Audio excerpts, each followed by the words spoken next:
There are a few things that I'm going to talk to you about today. Ernie Chambers is my name for those who don't recognize me or know who that is.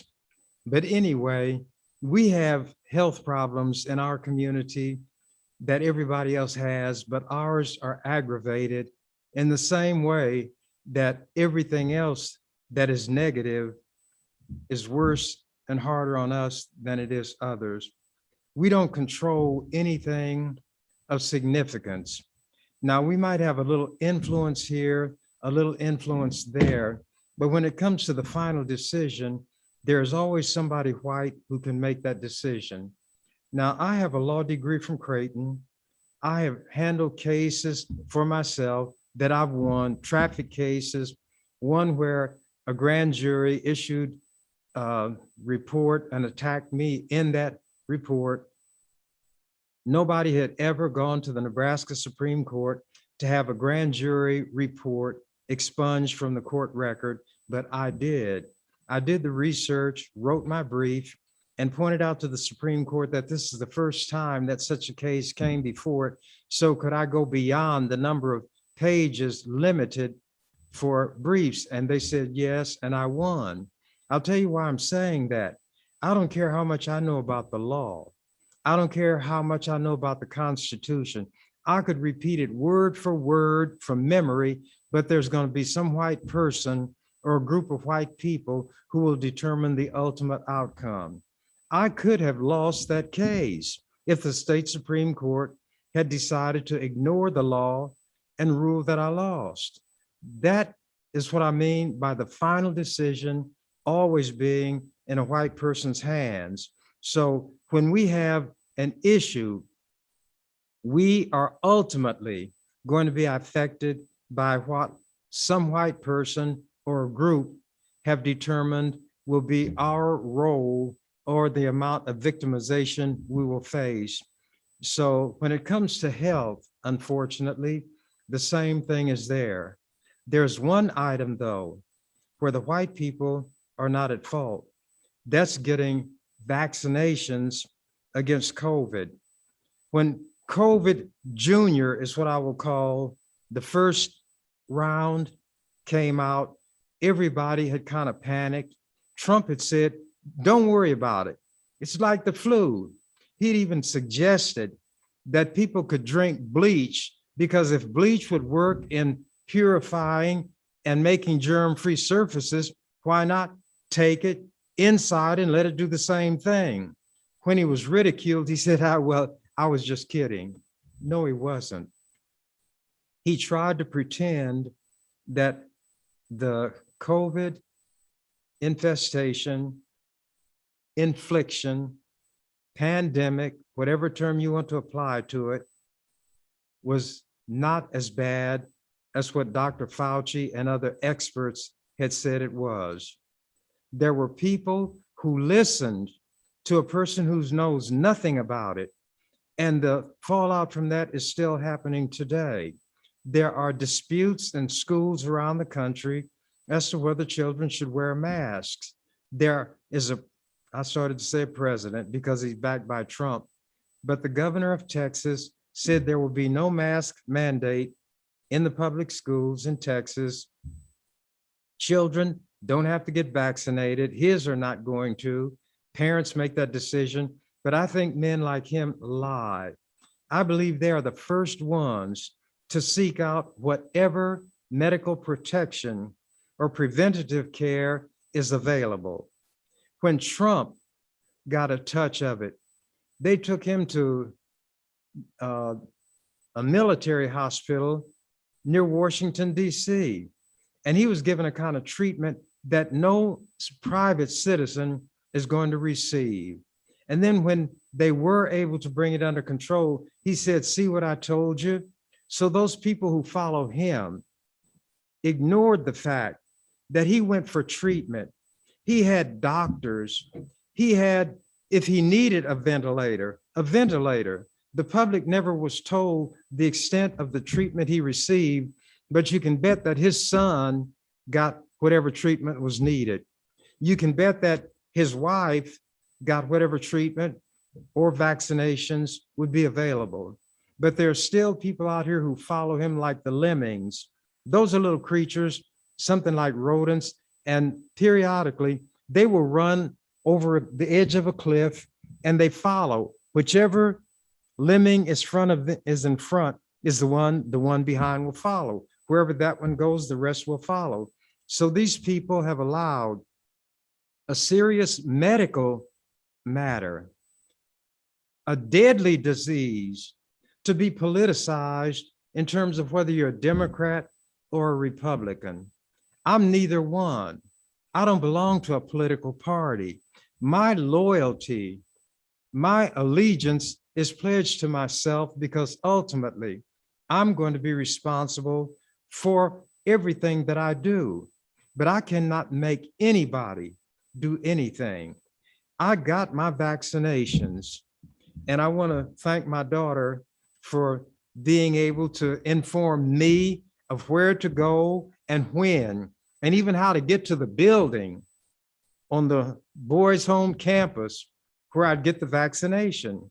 Well, the first one I got, then when I knew ahead of time when the second one would come, I contacted a reporter with the World Herald so he could be there and do whatever kind of story he wanted. As it turned out, he took a photograph, several, but one appeared on the front page of the World Herald with me getting my vaccination. If I am a person who wants to give advice to other people, not as an expert, not as the final authority, but based on my best judgment, which in turn is based on what I have read, what I've heard from sources that I have confidence in, scientific and medical. And whatever conclusions they arrive at, I offer those to people. Because I was convinced from the outset that the COVID-19, and by that way that stands for coronavirus disease 2019. So that's where COVID-19, the name of it comes from. It was real. As soon as somebody like Trump and those other idiotic people who echo what he says began to say there's nothing to it, I knew it was very serious. I got my vaccinations. If it's determined that a booster shot is necessary, I'm going to get it. Anytime I go around other people, I wear a mask. Keep this in mind, brothers, sisters, friends, enemies, and neutrals. When I wear a mask, it's not to protect me from you. It's to protect you. It's to protect you from me. I wear the mask because I do owe a responsibility to my brothers, to my sisters, and as I've stated on numerous occasions, any human being born of a man and a woman. If it's a male, it's my brother. If it's a female, it's my sister. Unfortunately, for me, being Black, my white brothers and sisters don't feel the same way toward me. And the Bible said, render not evil for evil, but rather overcome evil with good. Nice advice, but it doesn't work even in the funny papers. However, I know how to avoid people and situations that are not going to turn out correctly or as they should if I don't have to be in those situations. I'm not going to force my opinions on anybody. Nobody's opinion will be forced on me. Why should I get angry because a man or a woman or the two of them together are so foolish that they are not going to have their children vaccinated? I cannot make them do that. They're not going to do it. If I trouble my mind with it, all it does is create internal stress and pressure for me about something, and I can do nothing about it. So all I have are my words, and I offer them what they may be worth. People who might see this will say, they ain't worth nothing to me, or if they're white, they do not carry any weight with me. Well, let it be. I'm still going to do what I think I ought to do. I'm going to say what I ought to say. Most people, if they saw a person reading a book or being inattentive, and they were at a very busy intersection and were going to cross the street against the light, they would holler and call their attention to, hey, look out, the light's red, here comes a car. Even people of a different race will do that usually. So there is something automatic in people if they will let it flow, let it take its course, not be artificially swayed by nonsense and foolishness from the outside that will make them do most of the time that which is the right thing to do and help where they can. So I'm going to do what I think is the right thing to do. And I wanted to let you know in the beginning that whatever is confronted by the white people, we face it to a much greater extent.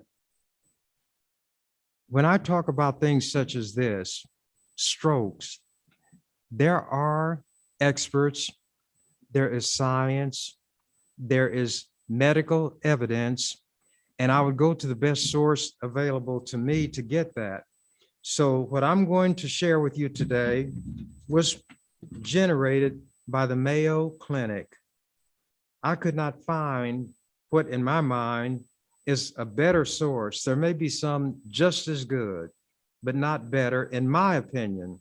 So I'm telling you my source.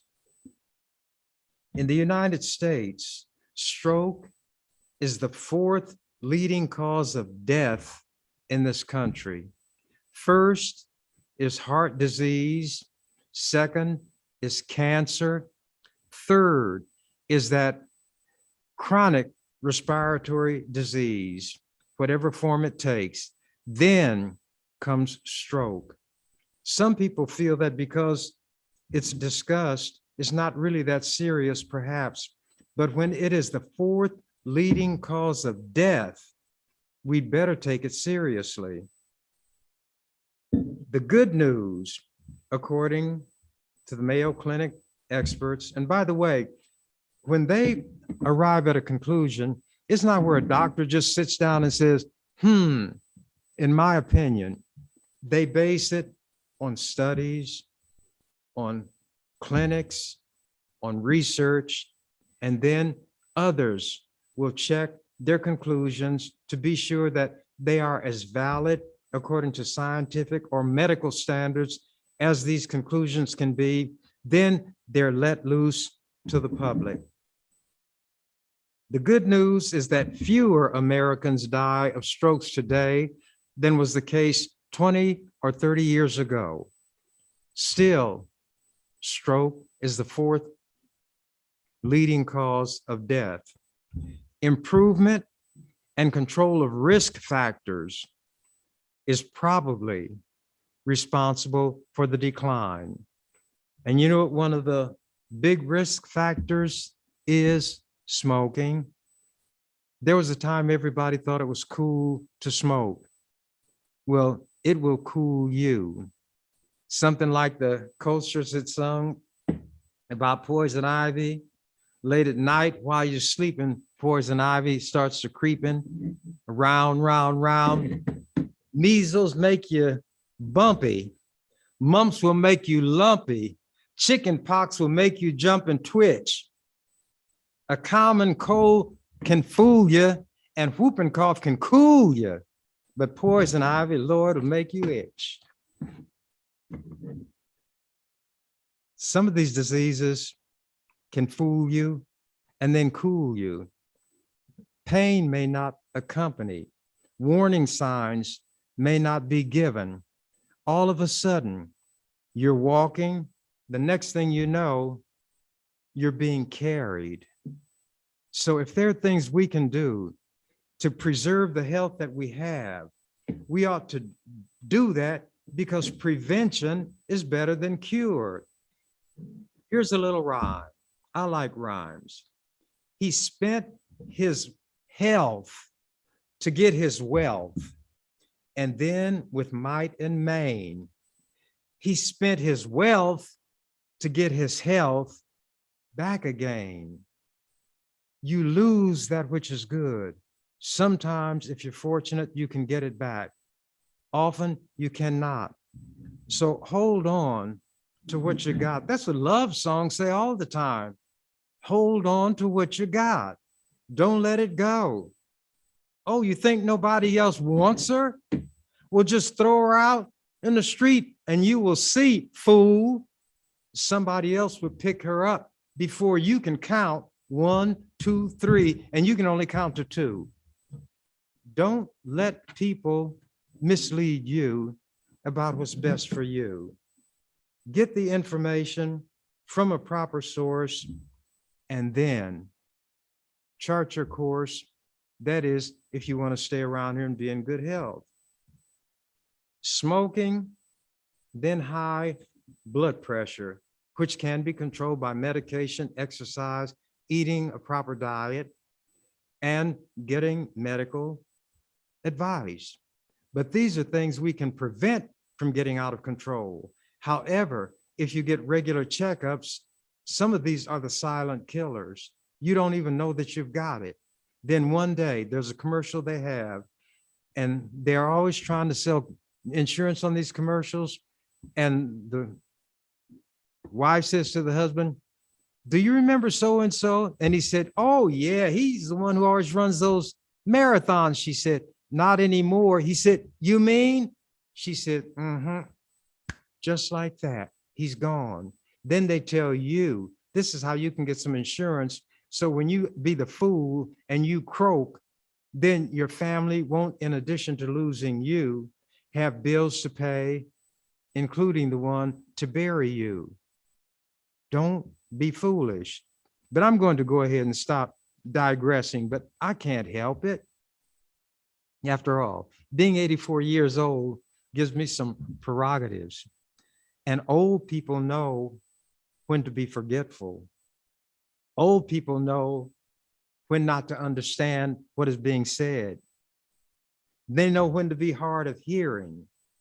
So just because somebody's old, don't think that they're out of the game, because they've been where you are now. And they've had decades to even think about that after they've been there. But there are privileges that are extended to the elderly. So extend those privileges to me and allow me to digress, which means to go off track just a little bit. I'll go off track, but not off course. These are the basics. Stroke is a common name for several disorders that occur within seconds or minutes after blood supply to the brain is disturbed. And that is the critical element to remember. When your blood flow to your brain is slowed or cut off, the ultimate can be stroke. And within minutes or hours, brain cells will begin to die. And when they die, there is no Lazarus come forth and your brain cells come walking out of that tomb in your brain alive. Once dead, they don't come back. Once a part of your brain dies, it's not coming back. When your brain is completely dead, that's the control system. It's like a circuit. And when somebody breaks that circuit, all the lights go out, television goes off, air conditioning stops, dead, everything. A stroke occurs when blood flow to your brain is blocked or blood spills into the brain or surrounding tissues. Within a few minutes to a few hours, brain cells begin to die. About 80% of the strokes are ischemic, and that's when there is a physical obstruction. Ischemia occurs when there's something physical that interferes with the blood flow. So that is what causes 80% of the strokes. They occur when blood clots or other particles block arteries to your brain and cause severely reduced blood flow, which is ischemia. Less common is a hemorrhagic stroke, And that the word comes from the word hemorrhage, where there's excessive bleeding, and that's where there's bleeding in the brain. And this type of stroke occurs when a blood vessel in your brain leaks or bursts. Then the overflow of blood will lead to a stroke. Your brain is delicate. It is an amazing organ. And one of these days I may talk about what is known about the brain, but there are all kind of corridors and passageways, memories, creativity, all the things that make you a human being are controlled by what's inside your head. So if somebody hits you on the head, and that's what it sounds like, they say your head is solid as a rock. I say, that's because there's a precious treasure inside that has to be protected.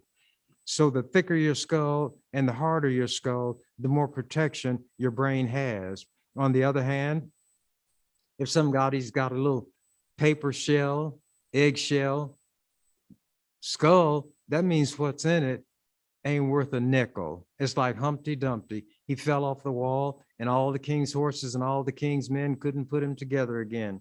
But if hard-headed Harold runs straight head on into a wall, he might see a few stars and be a little dizzy, but he gets up and keeps on ticking, kicking, because the brain is still clicking.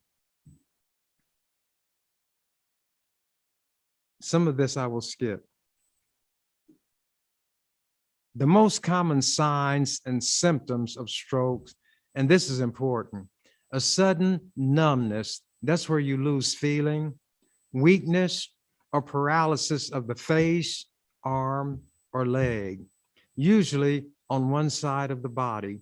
So if you don't have any feeling, if you suddenly feel a weakness, or as happens with some people's face, it starts to sag on one side, get help immediately. The sooner you can get help, the less damage that will be caused, and there's a good chance of complete recovery. Another symptom is loss of speech or trouble talking or understanding speech. Then sudden, blurred, double, or decreased vision, not that which happens over a period of time, such as 83 years, as is the case with me. So I've got some of these cheaters. No, it's sudden. And when these symptoms develop, don't try to pretend they're not there or ignore them. Call 911. If you are with somebody, have them take you to an emergency room. Hospitals, medical people know the signs, know the symptoms, and they want people to come and seek help as soon as possible. Next, dizziness, loss of balance or coordination. Everybody understands that, what that is. And if you don't know what it means to be dizzy, just spin around in a room as fast as you can and close your eyes and then open them and see if you can walk a straight line. Or those of you who engage too much with John Barleycorn, when John Barleycorn starts to disorganize the control center and you can't walk a straight line, that's why the first thing the police want to do when they suspect you're under the influence is to have you do things like walk a straight line, touch your nose, close your eyes, touch your nose, things like that, because you quickly lose your coordination if something is affecting your brain. Confusion or problems with memory, spatial orientation or perception, a sudden severe headache or an unusual headache, which may be accompanied by a stiff neck, facial pain, vomiting, or altered consciousness. These are signs and symptoms of stroke, and they're not to be played with.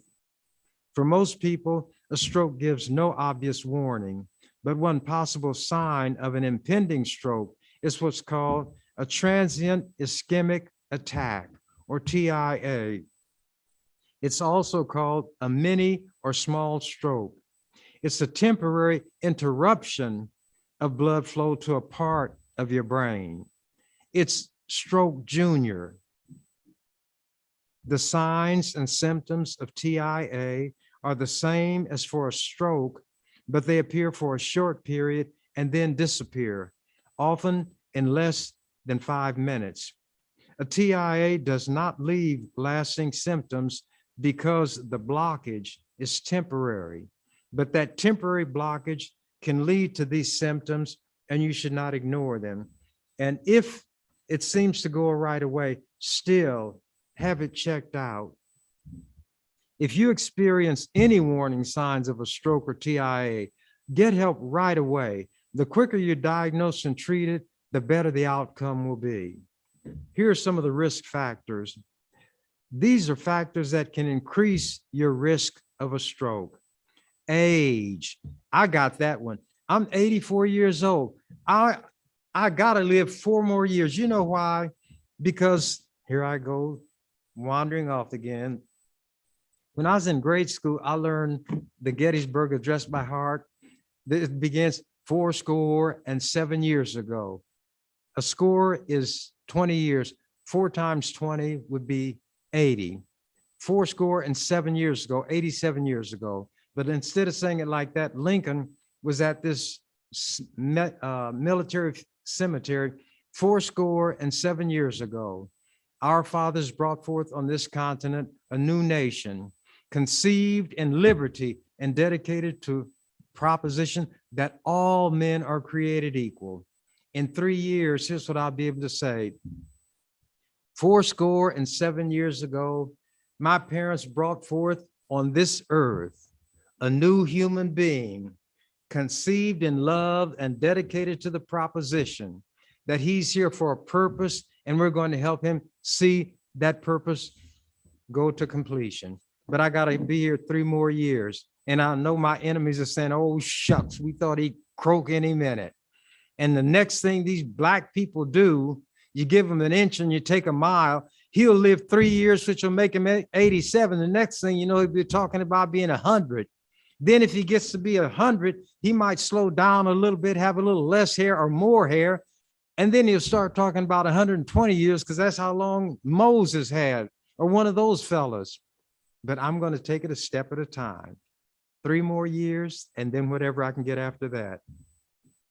So age, my risk of stroke doubles, and so does yours, each decade past 35 years. So those of you who don't have the years that I've got still can have a stroke. Sex, not having sex, but male and female. Stroke affects men and women about equally, but women are more likely to die of stroke than are men. It doesn't say why, but I don't know if it could be that they don't get the same kind of treatment, the same care, or as quickly. I don't know. But based on the figures, women who get stroke will die in greater numbers than men. Race, once again, Blacks are at a greater risk of stroke than are people of other races. What is a race? What makes me Black? Not my color. This microphone stand is Black. There are people who consider themselves Black and other people do, but there's white as an albino. It's not color. It's not color. Very dark complexioned people are considered white. Very light complexioned people are considered Black. And you all know the formula. 1 drop of Negro blood makes a white person a Negro. That's the word they used to use. To show how kids think, when I was in grade school, I didn't get in many fights, but one time I wanted to get in a fight with this white boy because I didn't like him. And do you know why? I wanted him to give me a bloody nose. I wanted him to do that. And you know what I was going to do? I was going to take some of that blood and put it on him, and he'd be a Negro, just like me. If 1 drop will make a white person a Negro, you know what a lot of blood would. Kids hear things and process it differently from the way adults do. But nobody can tell by looking what an individual's quote race unquote is. And this is why when genetic testing occurs, they can come up with a likelihood of where your ancestors originated, like if it's Sweden or the African continent or somewhere in East Asia, but they cannot tell from that by itself what you are. So it'd be good if people could say anything born of a man and a woman is a human being, and that should be enough, but it's not, because there are others who want to exploit some people. And if they can find a badge that they can stamp with the term inferior and hang it on people, then they can misuse those people. For us, it was our color. There were not white people in what has come to be called North America. Columbus didn't even land in America. And he was on his way to India. And he was an Italian. He was from Genoa. But at any rate, they came here and they were the ones who were massacring and slaughtering people. There were accounts written by the colonists of the, and when I say colonists, the white people were here. They cut the heads off the native people and kicked them down the street like footballs. They would fry their heads in frying pans, not to eat, but that's what they did. These are accounts kept by the white people. So when they talk about savagery, they are looking in the mirror, but they're pushing their failings onto the ones they want to attack, destroy, or exploit. So we were treated like property because of our color. That's another issue, but it affects everything in this country when you are Black, like me. So when they say race and Blacks are a greater risk, it means those people who are designated Black and those who will self-describe themselves as Black, but some of these white-looking Black people would not fit in the category of those more likely to have the strokes. So when you deal with science and medicine in this country, racism is so deeply rooted that there are scientific conclusions that are diluted when the notion of race is injected, because nobody can say for sure who is what. But based on the way people are classified, it affects, strokes affect Black people, or those who are deemed to be Black, more than white people. Since stress, high blood pressure, and these kind of things can aggravate the conditions that lead to stroke. If you're considered Black and you're mistreated, then you develop the tension, the high blood pressure, the things that are symptomatic of strokes, and then the symptoms, when they become serious enough, will result in a stroke. So if a person self-identifies as Black, even if he or she is as white as a sheet and comes into the hospital with a stroke, then that person is a statistic and it goes in the column of Black people. But going on, family history. Your risk is slightly greater if a parent or sibling has a history of stroke or the mini stroke, the TIA, the transient ischemic attack. High blood pressure. High blood pressure or hypertension can weaken and damage blood vessels in and around your brain and increase the chance of plaque forming. And that can lead to atherosclerosis. But plaque is like a hardening or a sticky substance that narrows or blocks arteries. And if they are arteries taking blood to the brain and they are restricted in size or blocked, the blood flow is lessened. And when blood flow to the brain is lessened to a great enough extent, a stroke occurs. The brain thereby is deprived of blood. The brain cells die. If enough die, the stroke occurs. And if it's a serious enough stroke, then it's curtains. If they can save your life, you may completely lose the use of one side of your body. Continuing. Plaque causes narrowing or blocked arteries. It can also increase the risk of hemorrhage from a weakened artery. And the hemorrhaging is when the vessel ruptures and blood comes out and flows into your tissues. And if that happens in the brain, it can be curtains. Undesirable blood cholesterol levels. High levels of low density. This is where opposites come into play. High levels of low density lipoprotein, which is LDL, is bad for you. Cholesterol that's bad is the HDL, is the LDL. The low levels of high density lipoprotein or HDL is good cholesterol. So the good cholesterol is healthful, bad cholesterol can kill you. Cholesterol, which is bad, increases your risk of narrowed or blocked arteries, including those leading to your brain. Smoking. If you smoke, your risk of a stroke may be 2 or 3 times greater than if you don't. Diabetes, and this is common among Black people. This condition may increase accumulation of plaque in your arteries, and it interferes with your body's ability to break down blood clots. So if you've got diabetes, don't play with that either. Sedentary lifestyle.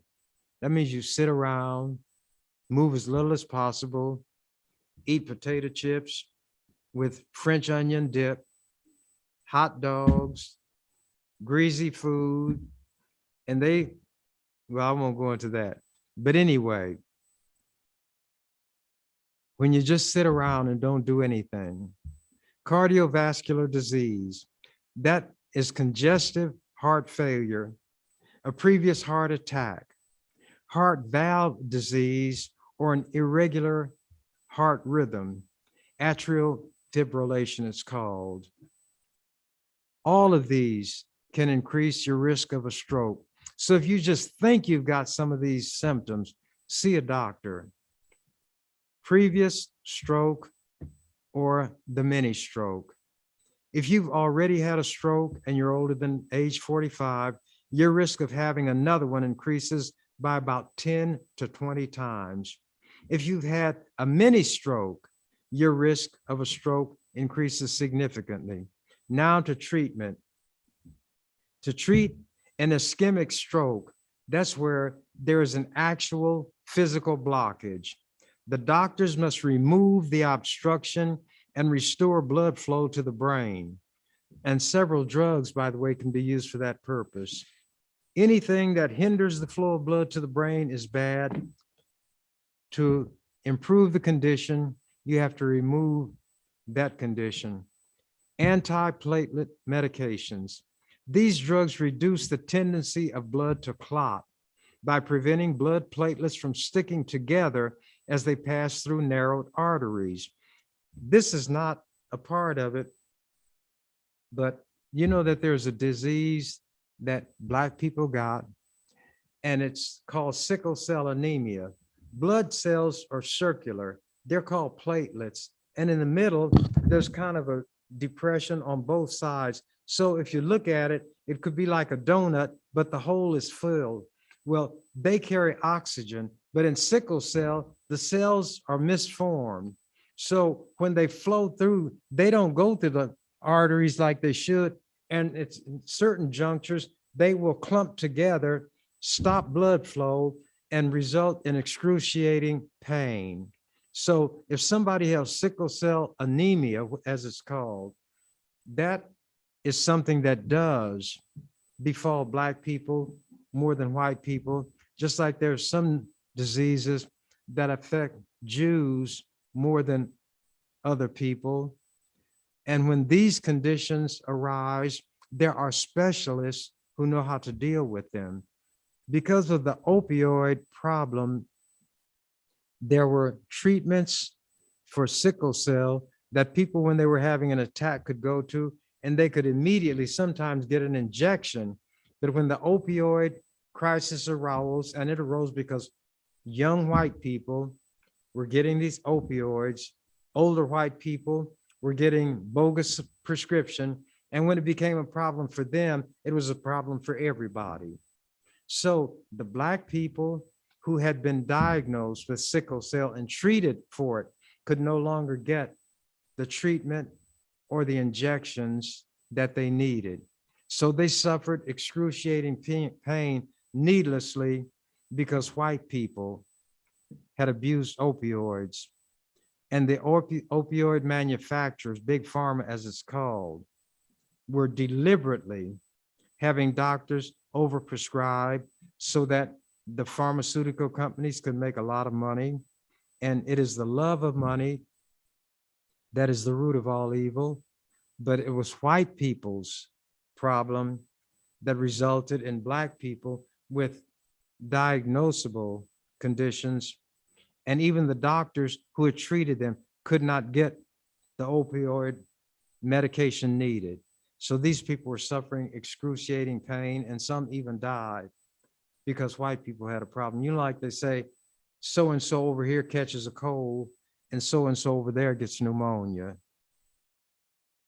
Anyway, there are several things that can affect blood flow. But going on, anticoagulant medications, the drug low molecular weight heparin works immediately and may be injected to reduce clotting. Warfarin, and by the way, warfarin is one of the main ingredients in rat poisons because they will cause bleeding, and rats and mice who ingest it will bleed to death. And warfarin is a part of some of these medications. It also helps prevent blood clots, but it takes several days to become fully effective. Tissue plasminogen activator, or TPA. This clot busting medication may prevent or minimize damage to your brain by dissolving a blood clot and restoring blood flow. However, it's most effective when used within 4.5 hours of the onset of the stroke. It also increases the risk of bleeding in your brain. If it's going to bust a clot, it can also increase bleeding beyond the point where it should. Before receiving TPA, you'll undergo a computerized tomography or CT or CAT scan to detect any existing bleeding. Then they know where to go from there with the treatment. After an ischemic stroke, this is one caused by a physical blockage, you may need surgery or balloon therapy to clear your carotid artery to prevent another stroke. You heard a lot of talk about the carotid artery when they talked about Chauvin having his knee on George Floyd's neck for 9.5 minutes and cut off blood flowing through the carotid artery. His brain didn't get the blood it needed. He died. But anyway, this would clear your carotid artery to prevent stroke. Your doctor may also recommend medications to reduce the likelihood of another clot forming and to manage any treatable risk factors. But naturally, these are medications that you get only by way of prescription. Treatment for hemorrhagic stroke typically involves controlling blood pressure and limiting fluids, and possible medication to minimize brain tissue swelling. Surgery or other interventions may be necessary to repair the cause of the artery rupture. So when there's a rupture, there's a hemorrhage or the gushing out of blood. And this condition is very serious. and needs to be dealt with, obviously, in an emergency setting. What you can do to reduce your risk of stroke: first, develop good health habits. Prevention is better than cure. Eat a brain healthy diet. Foods that may offer some protection against stroke include fruits, vegetables, oatmeal, beans, soy products, and foods rich in omega-3 fatty acids like fatty fish. Eat less cholesterol and saturated fat. If you can't control your cholesterol with dietary changes, talk to your doctor about medications that can help, but do it under a doctor. Don't go get these things off the shelves in drugstores and pharmacies. A lot of times, these things are called supplements, not medicines. So the FDA has nothing to do with regulating them. So you don't know what you're getting when you get these products. If you think you've got a condition, go to the one who's trained to address it. And that's a doctor, not one of these hucksters. Maintain a healthy weight. Being overweight contributes to other risk factors for stroke. Exercise regularly. If you can lower your blood pressure, increase your level of good cholesterol, and improve the overall health of your blood vessels and heart, you can do all of these things through regular exercise. Now, you know what? You got a natural weight connected to your body. It's called your head. You can do all kind of neck exercises. You can do some from side to side. And if you're cracking, you know that you don't have the limberness you need. You can go front to back. You can go circular this way, circular that way, this way and that way, and this way and that way. If you're just sitting down, but don't do it when other people are around. With your posture, try to think consciously of sitting straight, shoulders back, your chest opens, your chest expands, your lungs can take in more air. But by the way, some of these conditions do affect your lungs, which need blood. And just by coincidence, our friend, put that in quotes, COVID-19, do the same thing. And that's why they need a ventilator. They need a device to force oxygen into your lungs because you cannot do it. You're helpless. And they put the tubes down in you. And the doctors who do it wear these plastic shields because there may be stuff coughed up or vomited up. They don't want that because a person can swallow the vomit. It can go down the wrong tube. It can enter your lungs, all kind of side problems. But if they get the tube in correctly, then you still have to worry because the purpose of the lungs, they're like a kind of spongy tissue. They take carbon dioxide out of the blood and replace it with oxygen. You breathe in oxygen, you breathe out carbon dioxide.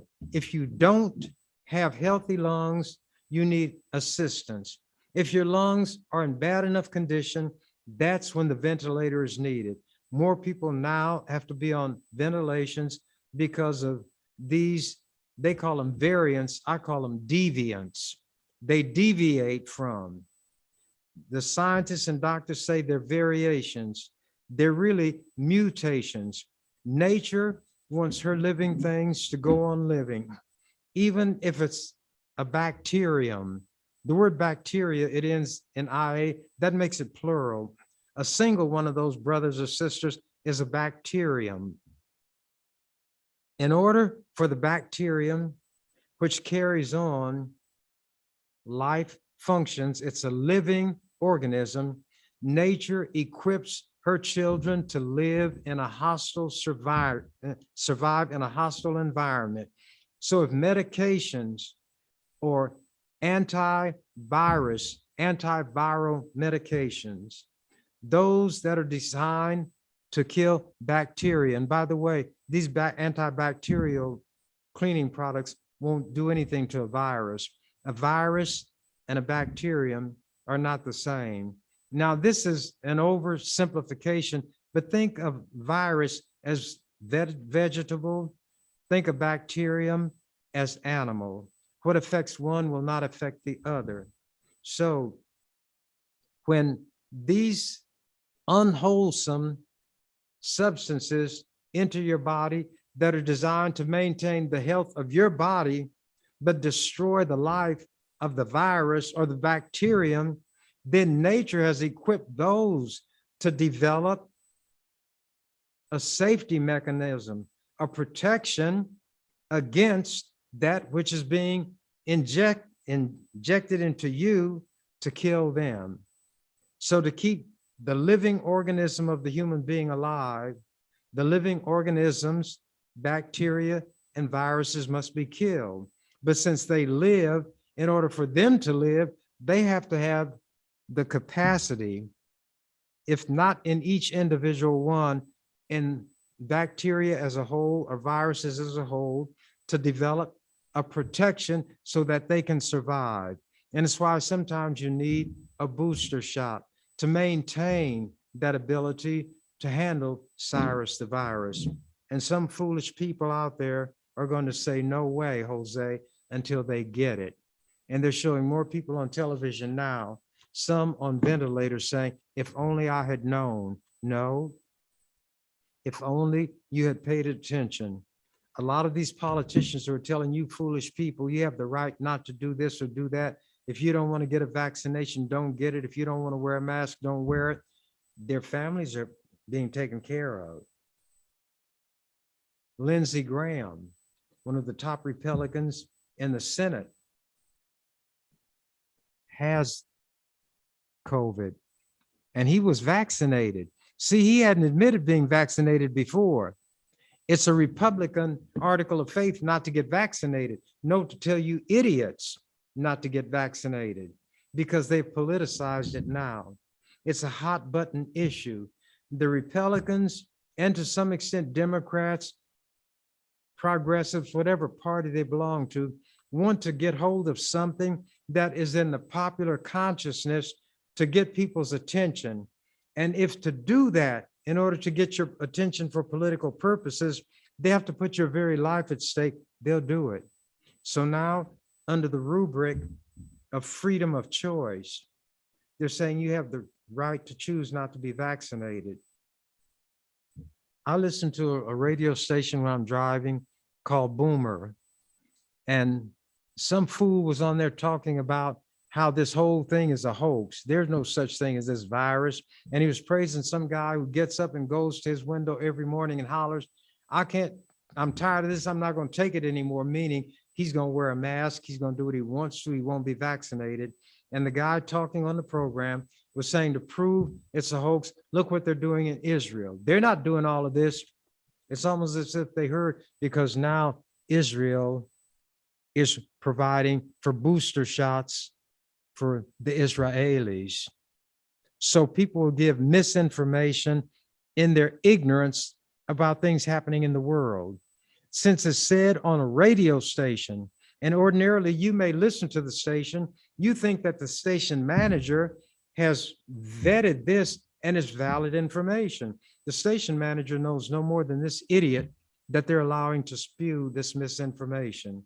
You need to read the newspaper as I do. If you don't use the computer, they have news sources that you have access to on the computer that I don't, but I subscribe to multiple magazines. I try to get all the information I can. And if everybody else is going to say, I am now anti-science, I'm anti-medicine, then I'm going to be the last man standing. I go to people who, because of study, training, and experience, know more about what I'm going to deal with than I do, instead of puttering around with it. I wouldn't try to fix a carburetor in my car. I wouldn't try to revitalize a battery. If my battery dies, then I get a tow to someplace to get a charge, or I have a charger. I do have a charger. But if something goes wrong and the charger doesn't work, I don't try to open the battery and fix it. None of that. The only thing I used to do for my car is put in oil. I don't even do that now. Some of these service stations, when it comes to air, will not have a nozzle or a little cap that will fit over that little thing sticking out of your tire that you put the air in. So you have to go to the dealer. Well, that's what I do. Dealers have to make a living too. Even though it costs me money, I go to the people who do what I need to have done. And I know I'm going to have to pay for it. There's no such thing as a free lunch. What I hope people get from this little bit that I'm offering is at least an understanding of the fact that there are things that can be done to help you, and you ought to go to those things. And I'm going to wrap this up now. Drink alcohol in moderation if you drink at all. Heavy alcohol consumption increases your risk of high blood pressure and stroke. And stroke is no joke. Control diabetes and high blood pressure. Eat right, exercise, control your weight, and take your medication as directed. Quit smoking, not just due to cancer, but stroke. Quit smoking. There are counseling services and medications that can help you stop if you're unable to quit on your own, and admit it. That's what the help is there for. Be intelligent enough to reach out and accept what will keep you alive if you want to go on living. Manage stress. This is something that Black people, Latinos, Latinx, Native Americans have because of the racism that still exists and guides and governs everything in this country. Stress can cause a temporary spike in your blood pressure. It can also increase your blood's tendency to clot, which may elevate your stroke risk. I told you all about Evil Eye Flegel and Lil Abner, created by Al Cap. And when he put the evil eye on you, a mild hit was a whammy. A big hit was a double whammy. If he wanted to just get your attention, he'd give you a 1/3 whammy. But if you are what they now call a person of color, a triple or quadruple whammy is what we face every day. And people in the legislature were surprised that at my age, we would start the session at 9 o'clock and sometimes go through the noon hour. I never left the floor. I never sat down. I didn't eat. I didn't drink water or anything. I didn't go to the bathroom. And they wondered how I was able to do it. And at my age, sometimes I would be in my office and what was going on wasn't very important. But when they needed people to vote, they'd have a call of the House. My office was always on the first floor, and it was some distance when I got to the second floor to get to the chamber. So they'd see me at my advanced age, taking the stairs 2 at a time, not keeling over. I'm not going to let myself deteriorate because that's what other people are doing. They cannot live for me. They will not die for me. And I get all kinds of letters now asking if I will run for the legislature again. And I tell people, after all the time I've been there, I was in the legislature 46 years. I was on the learning community for 4 years. So that's 50 years of my 84 years spent in public service. There was no salary at all for the learning community. I was a barber. Any work that was honest and would pay a decent wage, I was willing to do. But I'd never take a job where somebody can order me to do something under pain of losing the job. I cannot take that kind of mistreatment. And it's mistreatment to me, not to everybody else. Don't you direct your life according to me. When I used to talk in the schools, the kids would see the way I dress. And they say, Senator Chambers, you don't wear a suit, do you? I say, no. And they say, why don't you wear a suit? I said, because I don't want to. And if the clothes that I wore to cut hair was good enough for the people who gave me my living, they were good enough for anybody. And if people don't like the way I dress, don't look at me. And if they have a stiff neck, I say, that's why you can swivel your head. So if I'm sitting here and you don't want to look at me, turn it like this. And if you can't swivel your neck, that's why you have lids on your eyes. You can close your eyes and you don't have to see. I said, but let me tell you one thing. I was working as a barber for myself. I rented a chair. I was my own boss. If you need to get a job and you need to wear a suit and a clean shirt and a necktie, don't let the refusal to dress what they call appropriately for the job stop you from getting a job. Don't say, well, Senator Chambers wears sweatshirts and jeans. You're not Senator Chambers. You're not in the legislature. Senator Chambers had no boss to give an account to. So if you go for the job and one of the requirements is to dress a certain way and you want that job, you dress that way. Dress to the nines. Be what they call in the old days as sharp as a tack. But don't let clothes keep you from getting to where you need to go. You cannot live your life the way I live mine, because the desires of my life are not the desires of yours. The desires of your life are not the desires of my life. The things of this world I wear loosely. I've never had a big car, don't want a big car. I got a big house now, but it's not that I started out and wanted a big house.